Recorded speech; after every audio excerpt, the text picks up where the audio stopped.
Hello, everybody. Welcome to Quarantown.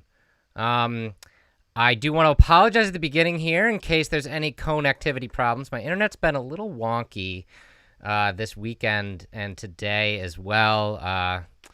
The breaks of having to work from home and being on my own router instead of the nice shiny one at Deathwish HQ. But hopefully we'll be getting back to HQ very soon. If you guys are just joining for the first time, thanks for tuning in on Facebook, over on Twitch, and on YouTube.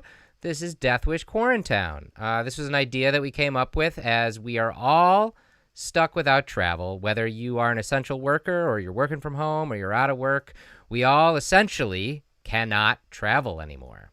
But from the powers of the internet and some good natured fun here at Deathwish Coffee, I'm going to go on an adventure with you guys. And I've been trying to do this every Monday. So hello, and everybody tuning in. Let me know where you're watching from.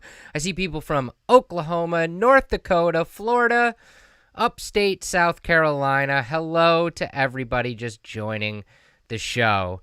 And like I said, this is just about having some fun.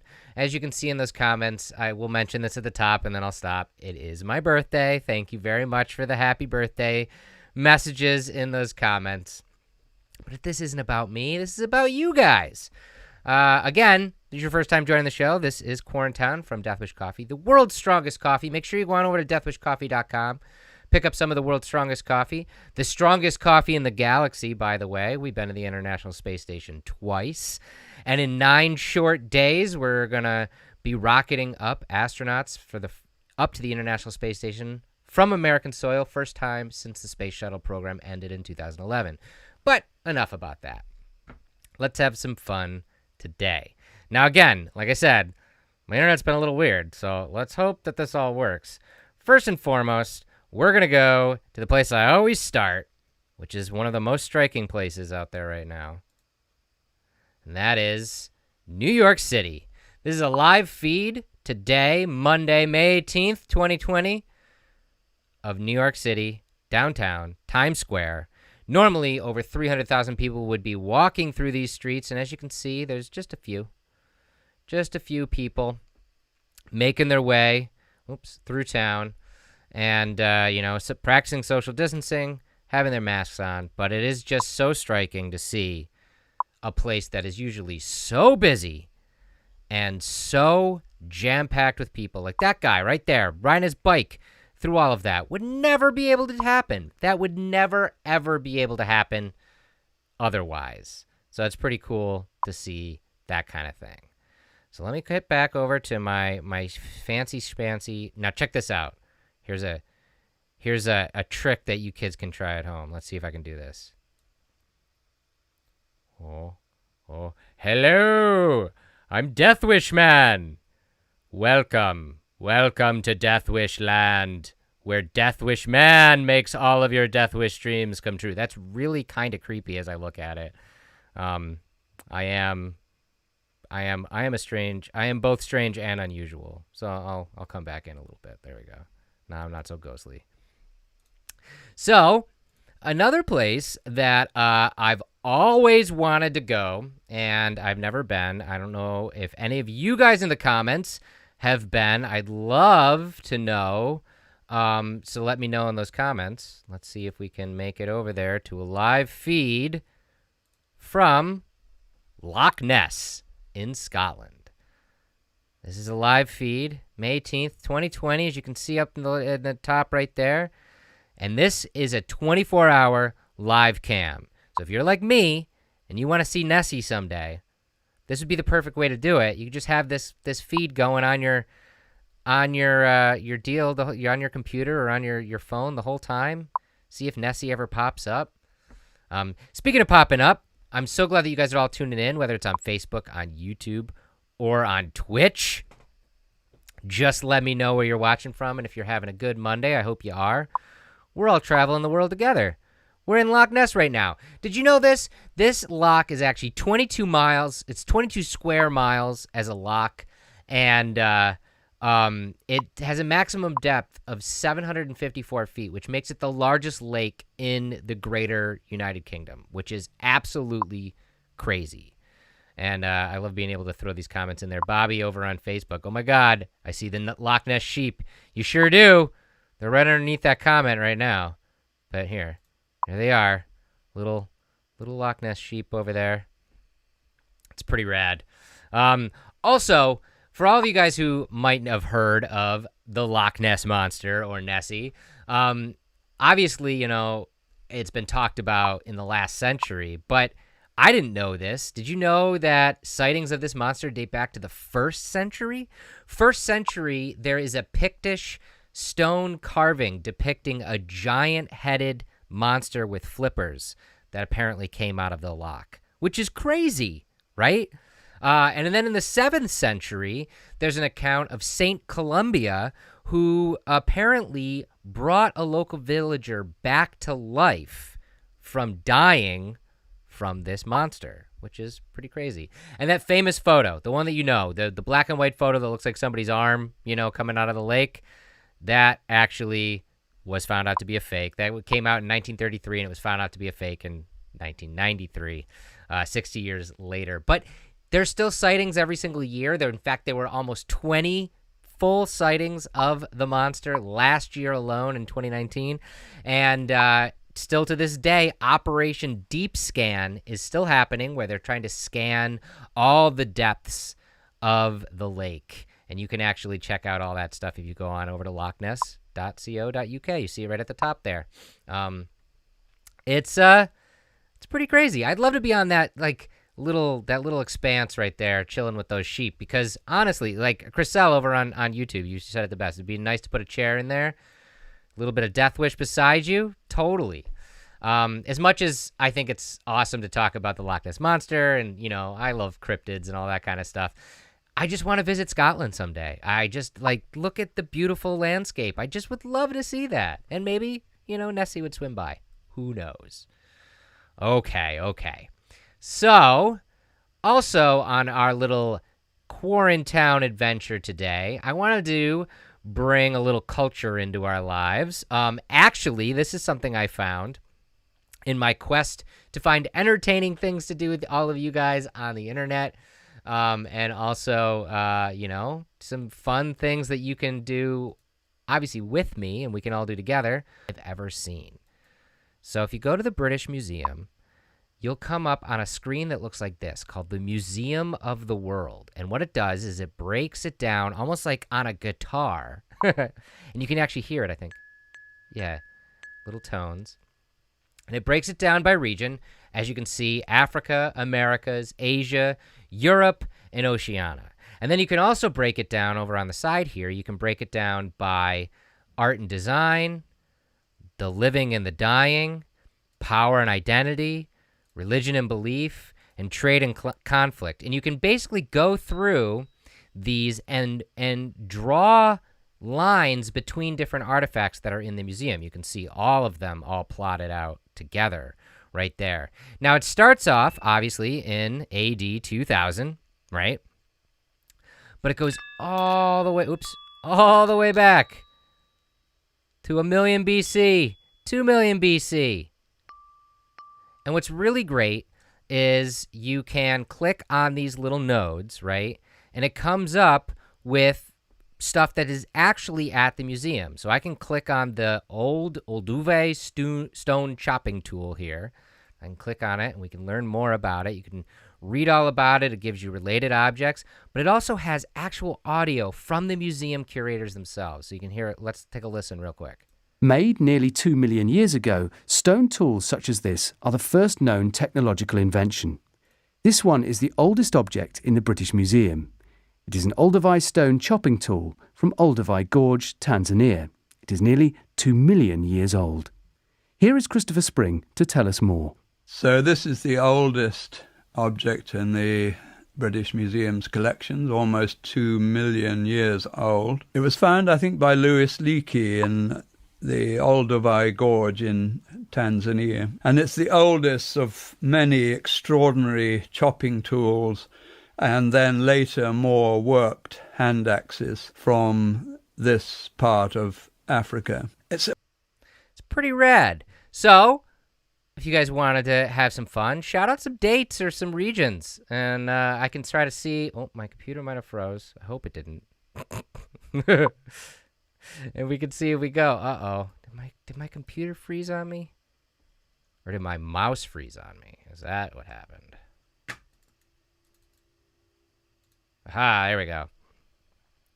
So yeah, I just thought that this was really, really cool, and it's something you can do at home with your kids or yourself, and really just go through and just, trace different artifacts and see what's in the museum itself. Like, what about AD 1000 from the Americas? What's that? A gold pendant with a miniature portrait. That's kind of neat. From the Mayan late classic to post-classic period, 600 to 1521 AD, and found at Palenque, Mexico, this gold pendant shows the Maya taking an imported skill, metalworking, and using it to display their own art style. So cool. Here is Kate Jarvis from the Americas section of the British Museum. Well, we won't listen to Kate. But as you can see, as I click on things, then the lines go away from it, and you can see what is connected to what. Like this Mayan pendant, obviously, in AD 1300, is also connected to the Aztecs, because the Mayans and the Aztecs were connected. And this is I don't even know what this is. The Codex Ushnatl is a screen-folded book that dates back to pre-Hispanic times. It came from Mexico from the Mixtec late post-classic period, which is 1200 to 1521 AD. It tells a story, as Laura Azorio, project curator for the Americas at the British Museum, explains. So the Codex... Pretty rad, right? Just some fun stuff. And I get this question every single time. What's great about this new platform is I can put these questions right on the thing and call you out. Chance over on Facebook asks, what does this have to do with coffee? It doesn't have anything to do with coffee. We love to fuel your passion here at Deathwish Coffee. That's what we're all about. We want to obviously provide you with a good cup of coffee, but we want to just spark your brain and keep you going throughout the day. And that's some of the stuff I get to do is to come up with some fun and entertaining ways to get your mind off maybe your daily grind and have some fun together. Like, we're all just looking at random stuff in the British Museum right now, which is kind of crazy to think about because I've never been there. I'd love to go there someday. AD 1600 in Europe. What's that? A clock. That's kind of boring. Pails. That's even more boring. So I thought that'd be kind of fun. I definitely recommend go on over to the British Museum and check that out. It's you can really go down that rabbit hole.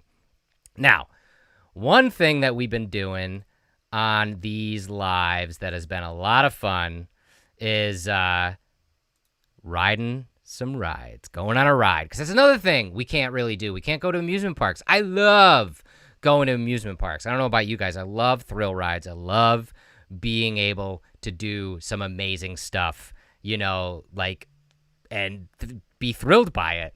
But we can't do that because travel, is off the table, and a lot of amusement parks are cold or closed. I'm sorry. Yeah, they're cold too, depending on where they are. So let's see if this works. Without further ado, everybody strap in. We're going to ride one of the tallest roller coasters in America in Busch Gardens. I think this guy's going to scream the whole time we're doing it. You guys ready?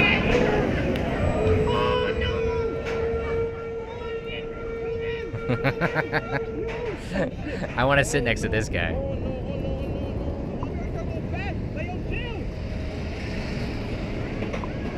It's like I'm a little bobblehead on your car. This is what it would be like if we rolled a roller coaster together, but instead of me looking at the roller coaster, I just looked at you the whole time.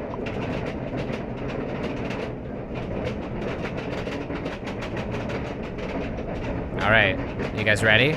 I've never been on this one. I've been to a Busch Gardens, but not the one in Williamsburg. So I've never been on this coaster. If any of you guys have been, let me know. Here we go. Oh my gosh. Oh, I thought that was going to be a big drop. All right, here we go. Are you guys ready? Oh shit, this ride's bigger than I thought it was. This guy commenting is the best. Here we go. Here we go. Oh, holy crap, that is big. Oh my god. Woo-hoo-hoo. Wow. That is really high. That's crazy. Right into a corkscrew. Right into another corkscrew. Oh my gosh. Josie, I fucking hate you. You're on my heart. You're on my heart, Josie. You're on my heart, Josie. I hate you. Josie, I hate you. Oh, that's amazing. That is some good stuff right there. Look at that. It makes me, every time we do these together, guys, I miss being at an amusement park. I hope when all the amusement parks are reopened that we can all find time to do this in reality and go on a roller coaster together. Wouldn't that be fun? All of us in the comments, all on a roller coaster together. Yo, I'm crying. I'm done, son. I'm done. Yo, I'm done. Super, super fun. All right, so finally, one of the last things that I've been having fun doing here on the Quarantowns is not only get to go around the world. We checked in at Times Square. We went to Loch Ness and looked for a monster. We even went to the British Museum and had some fun on their wacky timeline. It's such a cool interactive thing. If you guys just type in the British Museum in Google, it'll come up, and then navigate that to the virtual tour, and it's the World Museum basically, and it's just everything they have in their museum, which is amazing.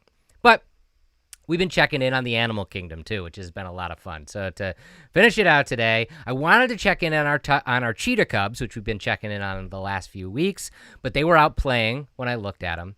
So instead, we're going to go on over to Davis, California, which actually the care of the UC Davis Medical Center, which has their peregrine falcon nesting box. Let's go and check out. There they are. Falcon babies. I think there are 8 of them. 1, 2, 3, 4, 5, 6, maybe 7. 7 falcon babies, little furry, fuzzy little falcons. The mom was actually there right before I started the live, and she must have just flown away again, because she's been in and out all day, giving them food and checking in on them. Or it might be the dad. I'm not sure. I'm not a bird expert, but it is cool to have a live feed of falcon babies. I've never actually seen falcon babies before, and there they are. And actually, shout out to our marketing director, Taya, who NFL team is the Falcons, so she probably would like to see actual falcon babies as well. I hope you guys are having a wonderful Monday. Like I said, the whole purpose of these Quarantowns is to have a little fun, break up your Monday, break up your week, break up your day here at Death Wish Coffee, and maybe find something fun. There's all sorts of fun and interesting webcams all over the internet that you can tune into live things, and tons of virtual museum tours. I love doing virtual museum tours because it's almost as cool as being there, and it also preps you for the day that eventually, hopefully, you'll go to that museum, like that British Museum tour. I'm going to really be diving into that later today, because one day I am going to go to Britain, and I'm going to go to that museum, and it's going to be amazing. So once again, everybody over on Facebook, on YouTube, and on Twitch, I hope you have a wonderful Monday. Mugs up, stay caffeinated. Make sure you go on over to deathwishcoffee.com to pick up some of the world's strongest coffee, some of our amazing merchandise. We have something really cool coming out later this week, so you're definitely going to want to come back on Wednesday when I go live with the update, and I'll give you all the details on a brand new release and more. So once again, happy Monday, everybody, and I'll see you soon. Bye now.